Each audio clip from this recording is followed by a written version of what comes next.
이번 시간에는 70페이지입니다. 네 번째 남녀 가정 양립 지원에 관한 법률. 이 법률에서는 그 남녀 고용 파트하고 고용 평등과 관련된 부분, 그리고 일 가정 양립 지원과 관련된 부분.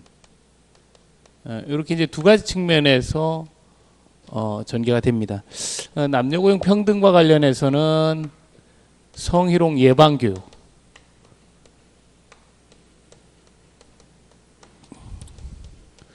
또 일가정 양립 지원과 관련해서는 육아휴직,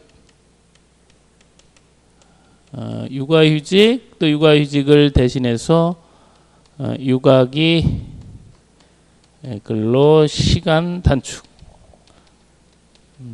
내용을 이제 검토하시면 됩니다.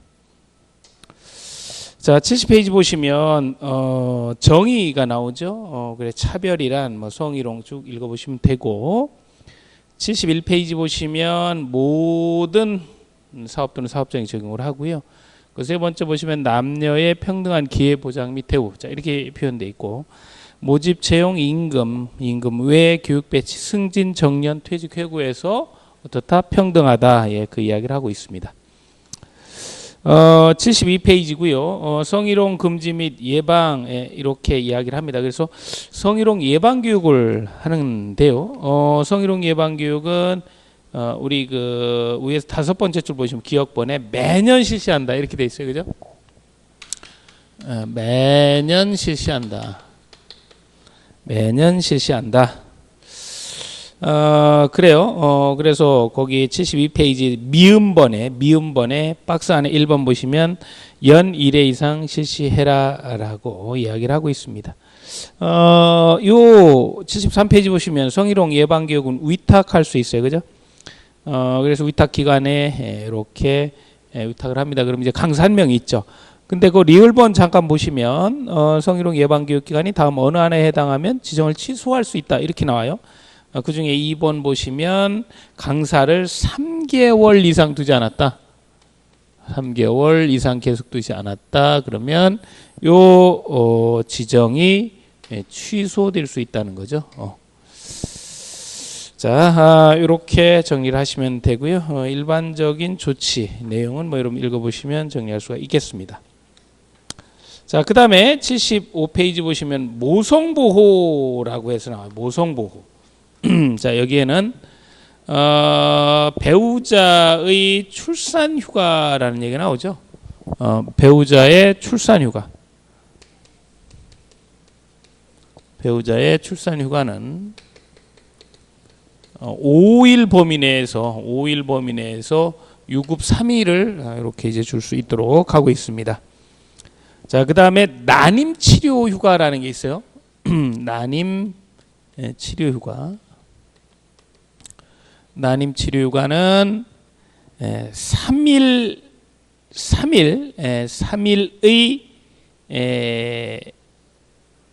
이내의 휴가를 줄 수 있도록 하고 있는데 하루가 유급이죠, 이거는. 자, 그 다음에 일가정 양립 지원 측면에서 이제 육아휴직입니다. 육아휴직. 그래서 대상을 보면 만 8세 이하 또는 초등학교 2학년 이하의 자녀를 둔 경우에 이 육아휴직 대상이 된다라는 거죠. 그래서 육아휴직 대상은 초등학교 2학년 이하 만 8세 이하 자녀를 둔 근로자가 육아휴직을 신청할 수가 있습니다. 76페이지 보시면 육아휴직 기간은 1년 이내로 하죠. 육아휴직 기간은 1년 이내요. 이 1년 이내의 기간은 리을번에 보시면 근속 기간에 포함됩니다. 휴가를 했어도 근속 기간에 포함이 되죠. 포함이 되고, 그리고 미음번 보시면 기간제 근로자, 파견 근로자 육아휴직 기간은 이런 사용 기간이나 또 근로자 파견 기간에 산입되지 않습니다. 이게 이제 무슨 얘기냐면 육아휴직 기간 이 기간은 만약에 기간제 근로자다. 그러면 산입되지 않기 때문에 내가 2년의 기간제 근로자다 그러면 요 기간 휴가했으면 이제 실제 일할 수 있는 건 3년이다 그 얘기죠. 자, 이렇게 될 수 있고요. 자, 요 육아휴직을 육아기 근로시간 단축으로 이렇게 활용을 할 수가 있어요. 그래서 요 단축 기간은 말 그대로 요 1년 동안을 단축을 할 수가 있습니다. 이내. 그래서 그 단축되는 시간이 필요한데 요 단축되는 시간은 주당 15시간 이상 30시간 이내의 기간을 정해서 단축을 할 수가 있죠. 그래서 77페이지에 보시면 디귿번에 주당 15시간 이상이어야 되고 30시간은 넘어서는 안 된다 이렇게 표현하고 있습니다. 그리고 단축 기간은 1년 이내로 한다 이렇게 돼 있죠. 자, 예, 그 다음에 쭉 보시면 77페이지. 그럼 이제 이 육아기 근로시간 단축을 한다든지 또 육아휴직을 한다든지 하게 되면 이제 어떤 형태로 이제 사용을 하게 되는데 사용의 형태는 뭐 육아휴직을 하든 육아기 근로시간 단축을 하든 반반씩 쓰든 아니면 얘를 반반씩 나누어 쓰든 관계없습니다. 그것은 77페이지 하단부에 이렇게 잘 나와 있죠. 자, 그 다음 보시면 근로자 가족 돌봄이라는 이야기가 나오죠. 양립 지원 측면에서 가족 돌봄 휴직이라는 게 있어요. 그래서 이제 뭐 집안에 누가 이제 아프다든지 뭐 노모가 있다든지 뭐 예를 들면 뭐 배우자일 수도 있고 그러면 이제 부양을 해야 된다. 그런 경우에 이제 가족 돌보기 휴직을 신청할 수가 있어요. 이걸 이제 가족 돌봄 휴직이라고 하는데 그 돌봄 휴직은 최장 90일로 합니다. 1에 한해서 30일의 연장이 가능하죠. 이렇게 또 나누어 쓸 수도 있습니다. 연장이 아니고 이제 나누어서 쓸 수가 있다는 거죠. 이렇게 30일 나누어 사용이 가능하다. 자, 그 다음에 이 가족 돌봄 휴직 기간은 근속 기간에 포함됩니다. 이렇게 일정에 정해진 것은 다 근속 기간에 포함이 되죠. 여기도 이제 근속기간에 포함이 되고 근속기간에 포함이 됩니다. 자, 그래서 이 남녀고용평등과 일가정 양립지원은 이제 남녀고용평등 파트하고 일가정 양립지원 파트로 구분해서 정리하실 필요성이 있습니다. 자, 그 다음에 노동조합 및 노동관계 조정법이죠. 노동조합 및 노동관계 조정법. 여기에서는 여기도 마찬가지죠. 노동조합과 관련된 부분, 노동조합의 정의, 또 일반적인 절차, 일반적 사항들, 뭐 총회라든지, 또 노동조합의 회계감사라든지 이러한 부분들 이제 정리할 수 있고, 노동관계 조정법에서는 부당노동행위입니다.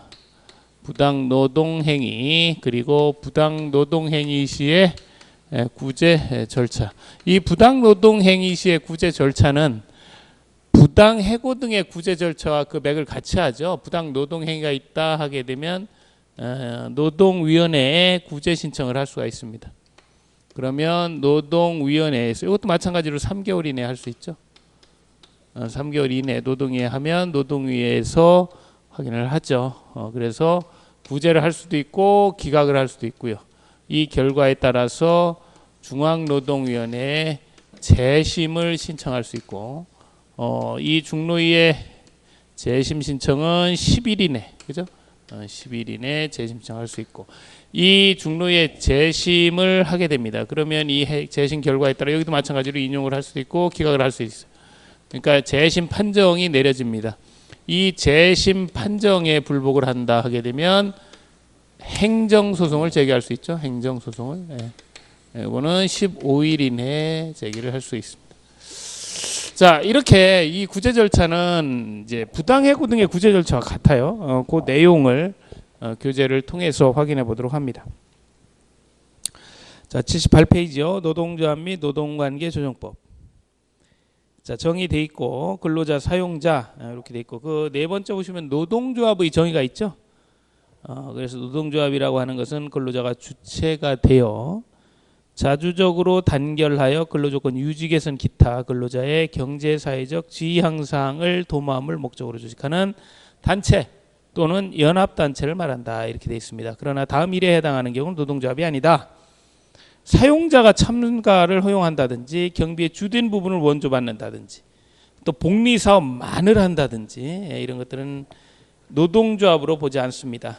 또 근로자가 아닌 자의 가입을 허용하는 경우도 마찬가지예요. 근데 해고된 자가 중노위에 구제 신청을 했을 때 중노위에 재심 판정이 있기 전까지는 어떻게 될지 모르기 때문에 이때는 근로자가 아닌 자로 해석해서는 아니 된다라고 하고 있습니다. 정치운동이 목적인 경우 이런 경우는 이제 노동조합으로 보지 않죠. 예. 자, 일반적인 절차를 보겠습니다. 노동조합 해놓고 79페이지 하단 보시면 노동조합의 설립 동그라미 2번에 기업권 설립 신고 보시면 노동조합을 설립하고자 하는 자는 연합단체와 둘 이상의 시도에 걸치면 노동부 장관에게, 둘 이상의 시군구에 걸치면 시도지사에게, 그의 노동조합은 시장구청장에게 제출해라 라고 이야기를 하고 있죠. 이렇게 볼 수가 있습니다. 80페이지 보시면 노동조합 관리와 관련해서 노동조합 관리, 그래서 그 니은번 보시면 매년 1회 이상 총회를 개최를 하죠. 그리고 이 노동조합의 경우에 조합과 관련해서 조합비를 납부하게 되는데 납부하지 아니한 조합원에게는 권리를 제한할 수도 있고요.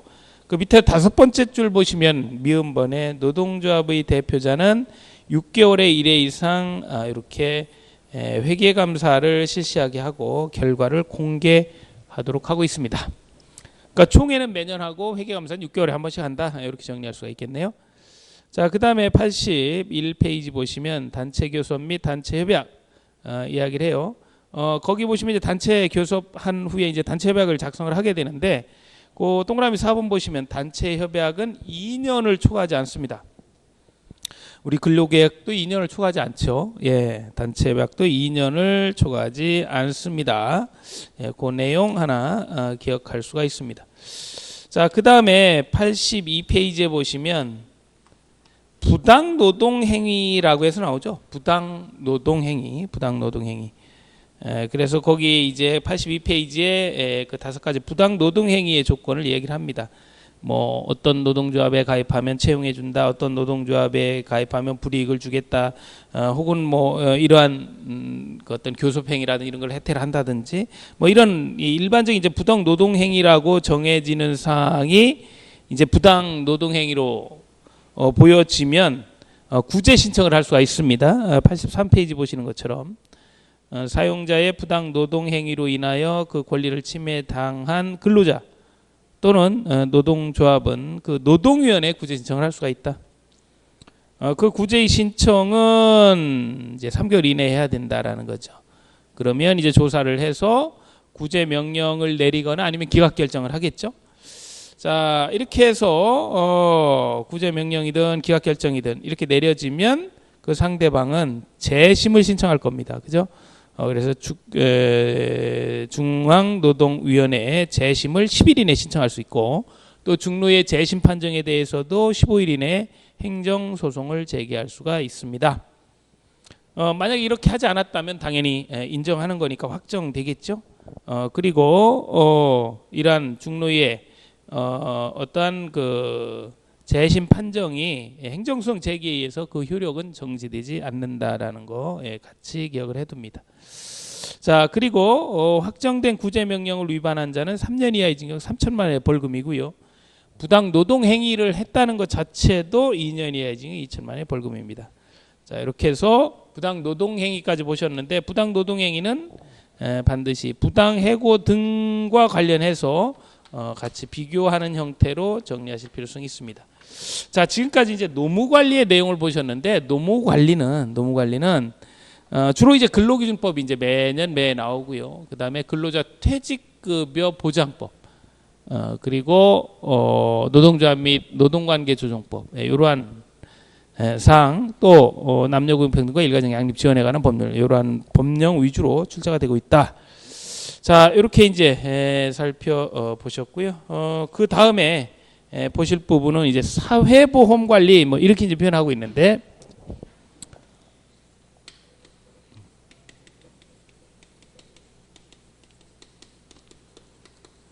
자 사회보험 관리 우리 이제 4대 사회보험 뭐 이렇게 얘기합니다. 그래서 산재 보험 또 고용보험 또 건강보험 있죠. 그리고 국민연금이 있습니다. 자, 근데요, 요 사회보험 관리에서도 세 문제 정도가 출제되니까 거의 산재보험은 이제 반드시 하나 나오고 뭐 거의 다 나온다 이렇게 보시면 돼요, 그죠? 주로 이제 나오는 부분이 이제 여기도 마찬가지로 권리와 관련된 부분이 이제 많이 나오죠. 그래서 어떤 뭐 급여를 받았는지 잘못됐으면 뭐 이의 신청을 어떻게 할 수 있느냐, 아니면 심사 청구를 어디다 해야 되느냐, 뭐 이런 이야기들이 이제 주로 많이 구성이 되고 있다. 자, 이렇게 이제 비교하는 형태로 이제 네 가지를 공부를 할 텐데요. 사전에 요 산재보험과 고용보험은 사업장이 생기고 없어지는 요 부분과 관련해서 사업장이 새로 생기면 소멸할 때까지 뭘 받아야 돼요? 그렇죠. 보험료를 받아야 되죠. 보험료. 그래서 보험료 징수와 관련된 법률이 별도로 있다는 거예요. 그래서 법률은 보험료 징수법, 산업재해보상보험법, 고용보험법, 건강보험법, 국민연금법 이렇게 이제 5개의 법률을 배울 겁니다. 그래서 여기에 보험료 징수법과 개별법이 있는데 이렇게 두 가지로 산재와 고용의 경우는 이원화가 되어 있다는 거, 이원화가 되어 있다. 이 두 가지만 이원화가 되어 있습니다. 나머지 이 둘은 사업장과 개인 자격이 같은 법률에서 다루어지고 있죠. 그래서 이제 이 큰 사회보험 관리와 관련된 큰 아웃라인을 살펴보셨고, 83페이지는 산업재해보상보험부터 진행을 하도록 합니다. 산업재해보상보험. 자, 1번 보시면 보험의 관장 및 위탁, 자 이렇게 이야기를 해요. 그래서 이 산재보험은 고용노동부 장관이 관장을 합니다. 자, 그 다음에 보험료를 이제 우리가 이제 산재 처리 이런 얘기 많이 하잖아요.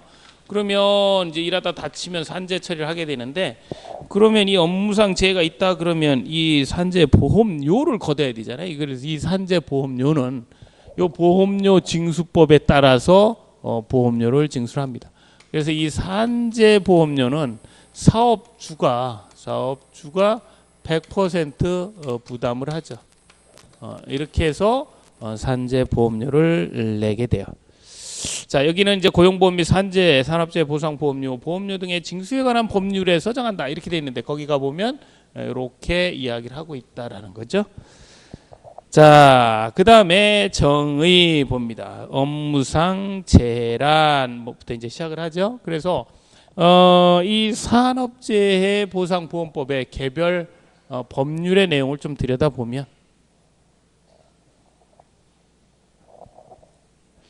자, 용어의 정의 이렇게 되어 있지만 이 산업재해 보상보험의 보험급여가 이제 시험에 잘 나오죠. 8개가 있는데, 이 보험급여는 치료 중일 때, 그리고 치유된 후에, 그리고 이제 사망 시에 이렇게 보험급여가 발생이 됩니다.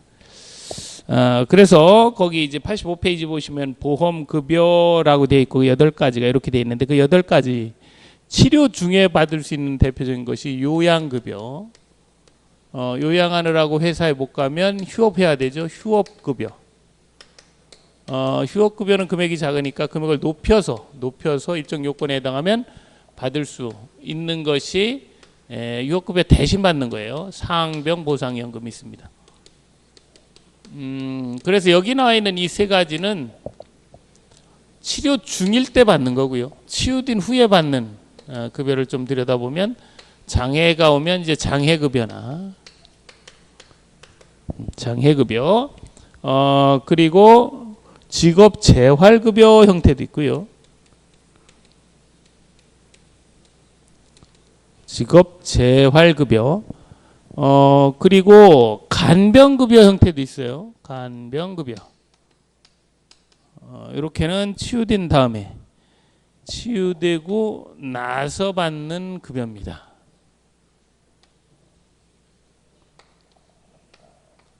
치료 중에 받는 급여는 이렇게 세 가지죠.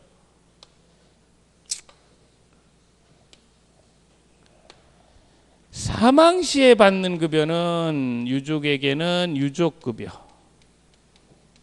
장제를 지내는 자에게는 장의비를 지급을 해요. 자, 이렇게 이제 8가지의 급여가 지급이 됩니다. 자, 그래서 85페이지 보시면 요양급여에서부터 요 세부적인 내용들을 이야기를 하고 있어요. 기억본 보시면 요양급여는 근로자가 업무상 부상을 당하거나 질병에 걸린 경우에 그 근로자에게 지급을 합니다. 요양을 하게 하고 부득이 한 경우 요양비를 지급할 수도 있어요. 3일 이내 요양으로 치유될 수 있으면 요양급여를 지급하지 않습니다. 그러니까 3일 이내면 뭐 이런 것까지 뭐 급여 처리 안 하고 그냥 이거는 그냥 사업주가 알아서 처리해라, 이제 이런 얘기죠. 요양급여의 범위에 잘 보시면 거기에 진찰, 검사, 처치, 수술, 입원, 재활 뭐 쭉 돼 있는데 6번에 보시면 간호 및 간병이라는 얘기가 나와요. 이 부분을 이제 주의 있게 보시는 이유는 여기도 간병급여라는 게 있고 여기 간병 이런 표현도 있어요. 그래서 치료 중일 때의 간병은 요양급여고요. 다 이제 치유되고 나서 집에 가서도 간병이 필요할 수 있죠. 상시 또는 수시로 간병이 필요하다. 이거는 이제 간병급여가 돼요. 그래서 똑같은 간병을 가지고 구분하는 게 아니라 치료 중일 때는 요양급여, 치유되고 나서는 간병급여, 이렇게 구분한다라는 거죠. 자, 그래요. 그래서 요양급여의 범위 보셨고, 또 이게 이제 상태가 다 나았다가 상태가 악화되면 재요양도 당연히 받을 수가 있습니다. 자, 그 다음에 86페이지 보시면 휴업급여가 있죠. 휴업급여. 휴업급여는 두 번째 줄 보시면 1일당 지급에는 평균 임금의 100분의 70, 그래서 기준 임금이 이제 평균 임금이다. 이 내용을 이제 살펴보신 바가 있고요. 자, 이렇게 정리가 됩니다. 그 다음에 3번 보시면 장해급여가 있어요. 장해급여. 장해급여는 근로자가 업무상 사유로 부상을 당하거나 질병에 걸려 언제? 치유된 후에, 그죠? 치유된 후에 지급을 하는 거다라는 거죠. 치유된 후에. 장해급여. 예. 장애 등급에 따라서 이렇게 지급을 하게 됩니다. 그 내용 이제 한번 읽어보시면 될 것 같습니다. 자, 그 다음에 87페이지 간병급여가 나오죠. 간병급여. 간병급여는 요양급여를 받은 자 중, 어쨌든 어떻게? 치유된 후에 상시 또는 수시로 간병이 필요하면 실제로 간병을 받는 자에게 지급을 하는 급여를 간병급여, 이렇게 표현하죠. 자, 그 다음에 유족급여는 유족에게 지급을 하고요. 그 다음에 88페이지 보시면 상병보상연금은 요양급여를 받던 자가 요양을 시작했는데 일정 요건에 해당한 날 이후에도 이러한 중증 요양 상태가 지속이 된다면 취업도 못하고 휴업급여 대신에 일정 요건에 해당하면 대신에 상병보상연금을 지급을 한다라는 거죠. 예. 자, 그 다음에 장의비요. 장의비는 장제를 실제로 지내는 자에게 평균 임금의 121분을 준다, 이렇게 표현하고 있습니다. 임금의 121분 이상을 준다. 그 다음에 8번 보시면 직업재활급여, 이제 마지막으로, 그죠? 장애급여 또는 진폐보상을 연금을 받은 자나 받을 것이 명백한 자가 직업훈련에 드는 비용이나 직업훈련수당 또 이렇게 재해가 발생했을 때 뭐 직장 적응 훈련비나 재활운동비 이런 걸 이제 직업 재활급여라고 합니다. 그래서 요 보험급여 8가지 중에 제가 이제 색깔을 좀 구분해 놨죠. 그래서 빨간색, 노란색, 흰색 이렇게 구분했는데 치료 중에 받는 3가지, 치유되고 받아서 받는 3가지, 그리고 사망 시에 받는 2가지를 구분하실 필요성이 있습니다. 자, 이런 이제 급여를 받게 되는데 급여를 뭐 예를 들면 장애급여인데 장애 판정기관에서 내가 생각한 것보다 급여가 너무 낮게 돼 있다. 그러면 뭐 연금이든 일시금이든 이게 작을 거 아닙니까? 그러면 이제 심사 청구를 할 수 있죠. 그래서 그 89페이지에 심사 청구와 재심사 청구 이런 표현을 합니다. 그래서 심사 청구, 재심사 청구. 청구는 공단에 하죠, 공단에. 여기서 공단은 근로복지공단을 이야기를 합니다. 다음 어느 하나에 해당하는 경우는 공단에 심사 청구를 할 수 있다. 이렇게 되죠. 그러면 심사 청구는 소속기관을 거쳐 공단에 제기를 해야 한다. 이렇게 돼 있고, 90일 이내 해라. 이런 표현도 나옵니다. 자, 그 다음에 이제 공단에 이제 청구를 했어요. 그러면 이 결정에 승복하면 되는데 불복한다. 그럼 재심사를 청구할 수 있어요. 재심사 청구는 어디다 하느냐? 재심사위원회 합니다. 재심사위원회. 여기는 어떤 재심사위원회예요? 그렇죠. 산업재해보상보험이죠. 산업재해보상보험 재심사위원회 재심사 청구를 하죠. 그래서 89페이지 밑에서 9번째 줄 보시면 심사 청구에 대한 결정에 불복하는 자는 산업재해보상보험 재심사위원회 재심사 청구를 한다. 이렇게 되어 있습니다. 자, 이렇게 보셨고요. 그 다음에 이제 90페이지 보시면 시효 있습니다. 시효. 그래서 이제 시효를 좀 이제 종합적으로 좀 정리를 해보면, 시효.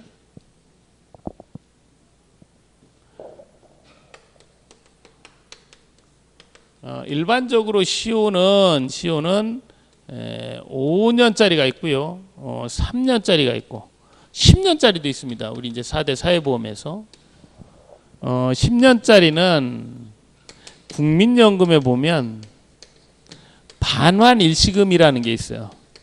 반환일시금이 뭐냐면 국민연금을 납부를 했는데 10년 이상을 납부하지 않으면 그냥 돌려줍니다. 10년 미만은. 돌려줄 때 이자 붙여 돌려줘요. 그걸 반환일시금이라고 하고, 이 반환일시금을 반환받을 수 있는 권리가 소멸시효가 10년이다. 자, 5년짜리는 2개가 있습니다. 하나 이제 국민연금에 있고요. 국민연금을 많이 냈어요. 과오납금을 반환받을 수 있는 수급권자나 가입자의 권리. 그래서 우리 이제 국과수가 이렇게 이야기하는데, 국민연금 과오납금에 대한 수급권자 가입자의 권리는 이제 5년이죠. 그리고 여기 이제 산재에서 5년짜리가 있는데 바로 이거죠. 지금 보시는 것처럼 90페이지 시효 해놓고 다음 권리는 3년간 행사하지 않으면 시효로 말미암아 소멸한다. 그래서 대다수가 3년인데, 다음 보험급여 중에 장애, 유족, 장의, 진폐보상, 진폐유족연금을 받을 권리는 5년간 행사하지 않으면 시효로 소멸한다. 이렇게 이야기를 하고 있어요. 그래서 요 5년에 해당되는 것은 유진장입니다. 유진장. 그래서 유족급여, 장의비. 이제 이게 다 이제 사망과 관련된 부분이잖아요. 사망 시에 받을 수 있는. 또 진폐, 유족이나 진폐 유족, 그 다음에 진폐 보상연금이 여기 해당이 되죠. 진폐 보상 연금. 그러니까 연금 또 뭐 유족, 장애비, 그러니까 다 어때요? 이렇게 긴 것들, 이렇게 긴 것들은 이제 5년, 일반적인 산재는 다 3년이고, 뿐만 아니라 나머지 이거를 제외한 뭐 고용이라든지 건강이라든지 뭐 이걸 제외한 국민이라든지 여기에 나오는 모든 권리는 다 3년이다 이렇게 보시면 돼요. 그러면 10년짜리 반환일시금하고 5년짜리 요 두 가지. 5년짜리 국과수가하고 국과수가 또 산재에서 유진장. 유진장은 지는 보유입니다. 유진 보유장 이렇게 보시면 되죠. 그래서 이렇게 해서 시효와 관련된 부분까지 이제 살펴보셨어요. 자, 이렇게 해서 이제 가장 많이 나오는 이제 산재인데요. 산재에서도 가장 많이 나오는 건 요거 이제 보험급의 구분이고, 그리고 이렇게 이제 심사청구, 재심사청구와 시효 이 부분 이제 같이 보셨고요. 다음 시간에는 이제 고용보험과 관련된 부분 또 더 나아가서 뭐 건강, 국민연금까지 진행을 하도록 하겠습니다. 수고하셨습니다.